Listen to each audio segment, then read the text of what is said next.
A shocking trade twist from Washington could send ripples across the globe. But could Singapore come out of this stronger than expected? Welcome back, where we break down global stories that shape our world.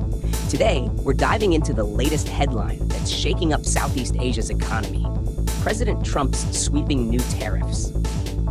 While the world braces for impact, one country stands out in the eye of the storm: Singapore. On April 2nd, 2025, President Donald Trump announced a 10% tariff on all U.S. imports, with even higher rates for countries deemed unfair to America. The move is part of a renewed push to bring manufacturing home and curb trade deficits.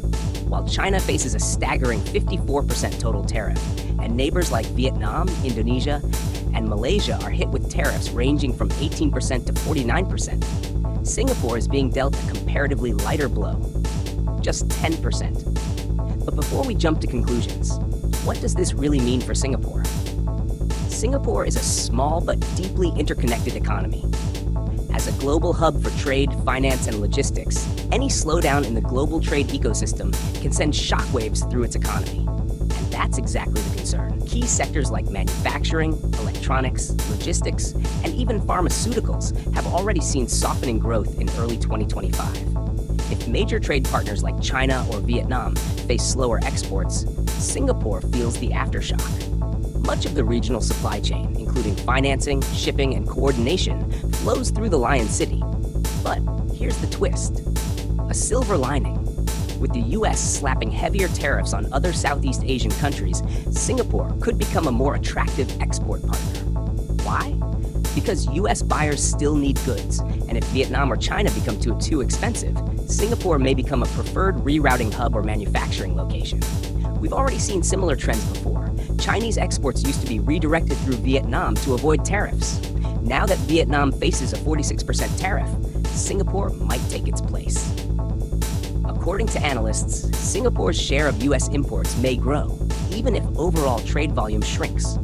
This could bolster certain industries and attract new foreign investments, especially from companies looking to diversify supply chains and avoid high tariff zones. However, there are limits. Singapore has limited land, high operating and labor costs, and limited capacity to scale up manufacturing rapidly. Still, its stability, world-class infrastructure, and global connectivity make it a compelling choice, especially for high-value, low-volume industries like tech components, pharmaceuticals, and financial services. Interestingly, the stock market could be another beneficiary. While global equities are under pressure, analysts say Singaporean stocks might outperform regional peers. Why? Because Singapore is being viewed more favorably alongside countries like Australia, the UK, and Brazil, economies facing lower tariff burdens. Investor sentiment is improving, corporate earnings remain strong, and Singapore is taking steps to revitalize the stock market. So, what's the road ahead?